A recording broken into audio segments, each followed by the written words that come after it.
So today the topic is mudita, joy, comparison, and the tenderness of being human. So we're continuing with the Brahma Viharas, and this talk continues an ongoing reflection that we've been doing on traditional Buddhist teachings through the lens of reflective meditation.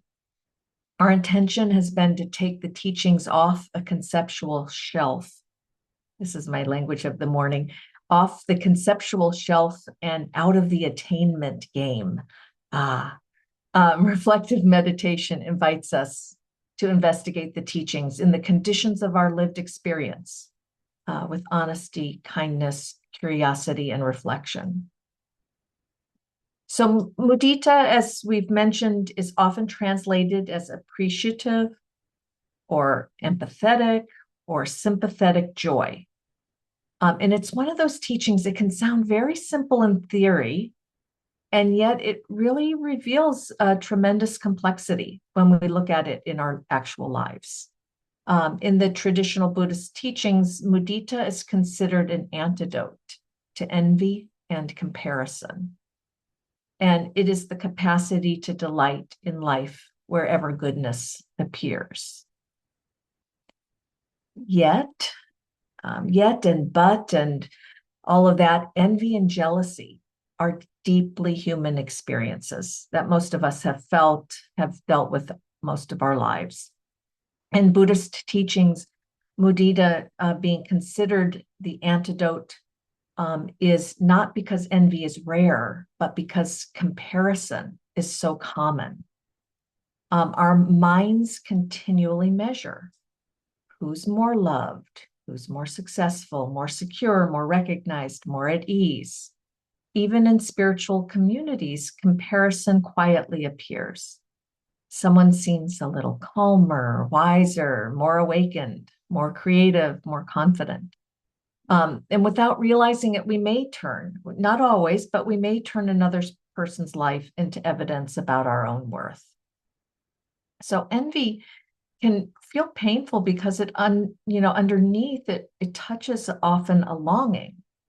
We see something in another person that is expressing unmet parts of ourselves, a longing for belonging, longing for freedom or intimacy or ease, or even recognition and acknowledgement. And these are human needs, not solely psychological, but characteristics of being human. These so often get mistakenly conflated with a teaching on eliminating desires that in 2017, I proposed a fourth mark of existence so that these could be elevated into a Dharma teaching. Because many times, instead of feeling that vulnerability, another translation of dukkha for us, the vulnerability of those longings directly, our minds automatically go to comparison just that quickly. We may resent another person's happiness or suddenly diminish it. Sometimes we can even pull away from people when life is going well for them because their joy intensifies our own sense of lack. In thinking about this, I kind of put jealousy as an additional layer of fear of losing something that we depend on, especially emotionally. Love, attention, security might be taken away. And we could feel threatened by another person's connection or success because it destabilizes our own sense of safety or identity. And we really, in reflective meditation, we really want to approach these experiences as conditioned human responses. So I'm going to add another layer, competition. Competition kind of adds another layer to this. Most of us learned very early in life that attention and praise and affection, and maybe even safety, can feel limited. In families, one child may be considered a smart one, another the difficult one, another a talented one.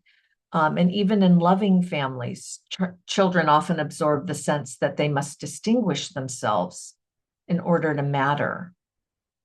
So this can become a way that we're organizing our identities from a very young age. Who am I in comparison to others? What makes me valuable? Will there still be room for me if other people shine? And I'm talking about these early, conditions because they follow us into adulthood and also into our culture. Competition becomes normalized and even rewarded. We're encouraged to compare productivity, attractiveness, success, even spiritual insight. And even in some circles I belong to, suffering. So it will go against that habitual stream to recognize, go against the stream, the teaching of like the culture is pulling us into that. We have to go against that stream to recognize another person's goodness or how unconsciously we're evaluating ourselves alongside them. So I just want to, kind of emphasize our direction of that. It's really been conditioned for us to understand our worth competitively. Like this is such a strong factor when we feel these things: envy, greed, competition. So in our practice, we really are leaning in the curiosity direction, curiosity about these inherited structures rather than merely avoiding them or cringing when they come up and shame or condemning them. What happens internally when somebody else succeeds? Is there grief there or fear? Is there a younger part of ourselves that's trying to secure love or recognition? Sometimes what we call envy is actually an old wound resurfacing in the present conditions. And we can learn a lot from the resurfacing of our old wounds.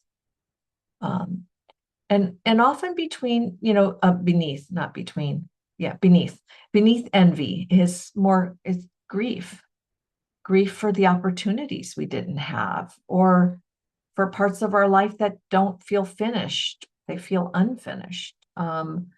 Or ways we haven't fully trusted or expressed ourselves, haven't been able to do that yet. So when we see these grief, envy, competition with less shame or embarrassment, they can reveal something important about what matters to us. So, our direction since our book, I think we've talked about this the most, is bringing kindness and curiosity into the Buddhist company, but into our lives, into our reactions. And that really we've seen over time allows those reactions to soften. And we're not looking at the teaching of Mudita to pretend that we don't have these feelings or to be above these feelings or even get beyond these feelings. I don't consider ourselves, I think that's the way I could say it. I don't consider me or you, us, the we, spiritual failures because we've been practicing for ... many years, most of us many years, and these feelings still resurface. They don't seem to dissipate from a force of will. Mudita seems to grow more gradually through honest reflection and honesty towards our own vulnerability, towards our own dukkha. And I'll add this and kind of end with it, and repeated moments of sati, of this awareness and remembering that life isn't a competition for worthiness. It's something else. But what is it? That's really up to you. So I'm going to end here as for the Dharma talk.